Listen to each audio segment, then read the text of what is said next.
छत्रपती शिवाजी महाराजांबद्दल अवमानकारक भाष्य करणारा त्याचबरोबर इतिहास संशोधक इंद्रजित सावंत यांना धमकी दिल्याप्रकरणी प्रशांत कोरटकरला कोल्हापूर पोलिसांनी ताब्यात घेतलं होतं आणि आज त्याच्या जामीन अर्जावर सुनावणी झालेली आहे। इंद्रजित सावंतांचे वकील ॲडव्होकेट असीम सरोदे आजच्या या सुनावणीसाठी ऑनलाईन पद्धतीने उपस्थित होते। नेमकी काय सुनावणी झालेली आहे आणि कोणत्या मुद्द्यावर ही सुनावणी झालेली आहे? मुख्यतः सरकारी वकील जे आहेत ॲडव्होकेट सूर्यकांत पवार यांनी आज चांगला युक्तिवाद केला हे नक्की सांगायला पाहिजे आणि आरोपीला जामीन न मिळण्याचे कारण त्यांनी विस्तृत पद्धतीने सांगितले। न्यायालयाचे वेगवेगळे दाखले त्यांनी दिले। त्याचबरोबर माझे मित्र ॲडव्होकेट सौरभ घाग यांनी सुद्धा चांगला युक्तिवाद केला आरोपीतर्फे की जामीन मिळालाच पाहिजे, याचे कारण काय आहेत हे सुद्धा त्यांनी सांगितले आणि त्यांची बाजू त्यांनी मजबूतपणे मांडण्याचा प्रयत्न केला। परंतु महत्त्वाचे एक दोन मुद्दे जे आहेत ते फक्त सांगायला पाहिजे की इंद्रजित सावंत हेच छत्रपती शिवाजी महाराजांबद्दल छत्रपती संभाजी महाराजांबद्दल वाईट बोललेले आहेत, त्यांच्यावर गुन्हा नोंद आहे अशा पद्धतीचे 2 पॅरेग्राफ हे बेल ॲप्लिकेशनमध्ये लिहिण्यात आलेले आहे आणि म्हणून मी त्याच्यावर आक्षेप घेतलेला आहे। आम्ही प्रतिज्ञापत्रसुद्धा आज न्यायालयाच्या समोर दाखल केलं, न्यायालयाला ते दाखवलं, त्यांनी ते वाचलेलं आहे की एक दिशाभूल न्यायालयाची करण्याचा प्रयत्न होत आहे आणि आमची म्हणजे इंद्रजित सावंत यांची बदनामी करण्याचा एक प्रयत्न बेल ॲप्लिकेशनमधून सुरू झालेला आहे आणि ते उल्लेख जे आहे ते रद्द करावे। त्याच्याबद्दल प्रशांत कोरटकर यांनी लेखी माफी न्यायालयासमोर मागावी, कारण की इंद्रजित सावंत यांना एकाही गुन्ह्यामध्ये अटक झालेली नाही किंवा गुन्हा नोंदवलेला नाही। त्यामुळे त्या संदर्भात तसं खोटं बोलणं आणि याच्यावर गुन्हा नोंद आहे म्हणून आता आम्हाला जामीन द्या असं म्हणायचं हे अत्यंत चुकीचं आहे। हे न्यायालयाचे आम्ही लक्षात आणून दिलं की इंद्रजित सावंत यांना म्हणजे एका अनोळखी व्यक्तीला नागपूरच्या एका अनोळखी व्यक्तीने फोन करायचा 12 वाजता नंतर रात्री आणि जो संवाद त्यांच्यामध्ये झालेला आहे तो संवाद वाचला तर त्याचा दुसरा अर्थच निघू शकत नाही। एकच अर्थ निघतो, तो म्हणजे छत्रपती शिवाजी महाराज, छत्रपती संभाजी महाराज, जिजाऊ माँसाहेब यांचा अपमान करणं, त्यांच्या चारित्र्यावर शिंतोडे उडवणं आणि ब्राह्मण आणि मराठा असा एक तेढ, सामाजिक तेढ निर्माण करण्याचा प्रयत्न, हा विद्वेषच त्याच्यातून दिसतो, दुसरं काहीच दिसत नाही। त्यामुळे त्यांचं इंटेन्शन, आपण ज्याला म्हणतो की उद्देश, हा अत्यंत स्वच्छ आहे की त्यांना प्रशांत कोरटकर याला अशाच पद्धतीने संभाषण करायचं होतं जे चुकीचं आहे, बेकायदेशीर आहे आणि त्यामुळे या माणसावर विश्वास ठेवला जाऊ शकत नाही। जेव्हा कोर्टाने अटी घातल्या होत्या, हे सूर्यकांत पवार साहेबांनी सांगितलं की जेव्हा कोर्टाने अटी घातल्या तेव्हा मोबाईलमधला डेटा इरेज करून त्यांनी सबमिट केलेला आहे, त्यामुळे ते अविश्वासपात्र आहे, त्यांच्यावर आपण विश्वास ठेवू शकत नाही। मी हे सुद्धा सांगितलं कोर्टासमोर की प्रचंड पोलीस बंदोबस्त, मोठ्या संख्येने पोलीस त्यांच्या घरी देण्यात आले होते, त्या बंदोबस्तातून सुद्धा ते पळाले आणि परागंदा झाले, ते फरार होते। त्यामुळे जे पोलीस प्रोटेक्शन असताना पळू शकतात ते त्यांना जामीनवर सोडल्यावर अनेक गोष्टी आपल्या ओळख्यांचा गैरवापर करून करू शकतात। म्हणून आरोपी प्रशांत कोरटकर हे विश्वासपात्र नाही, त्यांच्यावर विश्वास ठेवू नये। ते लॉ अबॉइडिंग मुळीच नाही, कायद्याचं पालन करत नाही, त्यांची प्रवृत्ती तशी नाही, म्हणून त्यांना जामीन देऊ नये असं आज आम्ही सांगितलं। प्रशांत कोरटकरांचे जे वकील आहेत त्यांनी असा दावा केलेला आहे की जामीन मिळावा, प्रशांत कोरटकर कुठेही फरारी होणार नाहीत, अशा प्रकारचा दावा करण्यात आला। कोणत्याही आरोपीतर्फे आम्ही सुद्धा युक्तिवाद करतो तेव्हा आपलं हे कर्तव्य आहे की कायद्याचं पालन केलं पाहिजे आणि आमचा आरोपी जो आहे त्याला सोडल्यास कायद्याचं तो पालन करेल, अटींचं पालन करेल हे सांगणं हे वकिलांचं कामच असते। परंतु म्हणून त्याच्यासाठी कंडक्ट बघतात की वागणूक आणि याच्यापूर्वीची वागणूक कशी होती, तर प्रशांत कोरटकर याची वागणूक विश्वासपात्र नाही।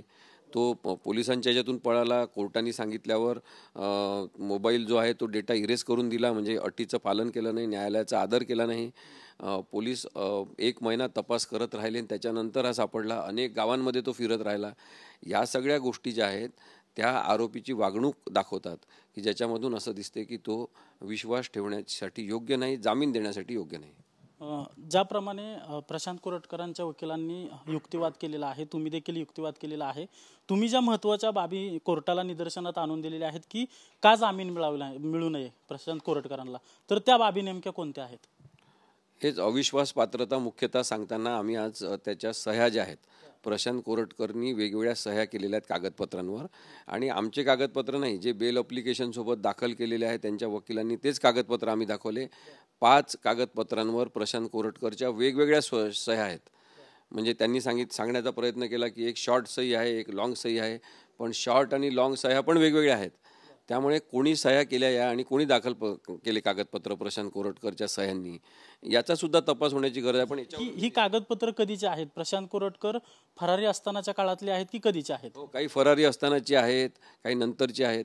पण मुख्य मुद्दा हा आहे की आपल्या स्वतःच्या वेगवेगळ्या सह्या असताना खोट्या सह्या कोणीतरी करून त्याचे कागदपत्र दाखल होतात, ही न्यायालयाची दिशाभूल आहे, हे आमचं म्हणणं आहे. मी हे सुद्धा सांगितलं की प्रशांत कोरटकर उपस्थित आहेत, त्यांचे वकील म्हणते ते उपस्थित आहेत, त्यांच्यासोबत आपण त्यांच्या सह्यांबद्दल बोलतो आहे. तर मग माझं म्हणणं त्यांनी लगेच सांगायला पाहिजे हो माझ्या सह्या आहे सगळ्या, पण त्यांनी एका शब्दाने हे सांगितलेलं नाही की त्यांच्या सह्या आहेत. त्यामुळे माझं म्हणणं प्रशांत कोरटकर आजच्या सुनावणीला ऑनलाईन पद्धतीने हजर होते आणि जो युक्तिवाद सुरू आहे तो त्यांनी ऐकलाय. हो, प्रशांत कोरटकरनी सगळा युक्तिवाद ऐकलेला आहे आणि तरीसुद्धा त्यांनी सह्यांबद्दलचं कोणतंही क्लॅरिफिकेशन दिलेलं नाही. त्यामुळे सध्या आपण तात्पुरत्या स्वरूपात असं समजू शकतो की त्या सह्या, त्या 5ही सह्या वेगवेगळ्या ज्या आहेत त्या प्रशांत कोरटकरनी केलेल्या नाही आणि त्याची तपासणी झाली पाहिजे अशी मागणीसुद्धा आम्ही केली आणि त्या आधारे आता जामीन त्यांना देऊ नये असं आमचं म्हणणं आहे. आता युक्तिवाद तर संपलेला आहे, मात्र अंतिम निर्णय कधीपर्यंत येणार आहे आणि काय अपेक्षित निर्णय आहे? या प्रकरणाचा अंतिम निर्णय हा संध्याकाळपर्यंत न्यायालय देतील आणि प्रशांत कोरटकरला जामीन द्यायचा की नाही याबद्दलचे निर्णय देताना कोणत्या कारणांवरून जामीन द्यायचा किंवा कोणत्या कारणांवरून नाकारायचा या दोन्हीबद्दल विश्लेषण त्या न्यायनिर्णयात राहील असं मला वाटतं. जर न्यायालयाने आज प्रशांत कोरटकरला जामीन दिलाच तर तुमची पुढची भूमिका काय असणार आहे इंद्रजित सावंतांचे वकील म्हणून? नाही बघा, या प्रकरणामध्ये जामीन झाला तरी 2 FIR प्रलंबित आहेत. त्यामुळे प्रशांत कोरटकरला जामीन झाला या केसमध्ये प्रशांत कोरटकरला या केसमध्ये जामीन झाला तरीसुद्धा इतर 2 प्रलंबित FIR जे कोल्हापूरच्याच पोलिसांकडे ट्रान्सफर करण्यात आलेले आहे त्या FIRसाठी त्याला त्वरित लगेच अटक होऊ शकते. जे राज्यात इतर ठिकाणी गुन्हे दाखल आहेत ते कोल्हापूर पोलिसांकडे वर्ग झालेले आहेत आणि जरी जामीन झाला तरी कोल्हापूर पोलीस लगेच प्रशांत कोरटकरला ताब्यात घेऊ शकतात. हो, त्या दुसऱ्या गुन्ह्यांमध्ये उर्वरित गुन्ह्यांमध्ये त्याला लगेच ताब्यात घेतलं जाऊ शकते. आणि ते युक्तिवाद देखील तुम्हीच करणार आहात इंद्रजित सावंतांच्या तर्फे? हो, आम्ही त्याच्यामध्ये पण मग जामीनचा अर्ज त्यांना करावा लागेल. सगळ्या प्रक्रिया दोन्ही FIRमध्ये करावं लागतील. त्यामुळे तोपर्यंत प्रशांत कोरटकरला जामीन झाला तरी त्याला अटक करण्याचे अधिकार पोलिसांना कायम आहेत. धन्यवाद सर. आपण पाहतोय की प्रशांत कोरटकर जो या प्रकरणातील आरोपी आहे त्याच्या जामीन अर्जावर आज सुनावणी झालेली आहे आणि अगदी काही वेळात याचा निर्णय येणं अपेक्षित आहे. काय निर्णय येतोय हे पाहणं महत्त्वाचं असणार आहे. कॅमेरा पर्सन तुषार नानावरेसह अजिंक्य धायगुडे, TV9 मराठी, पुणे.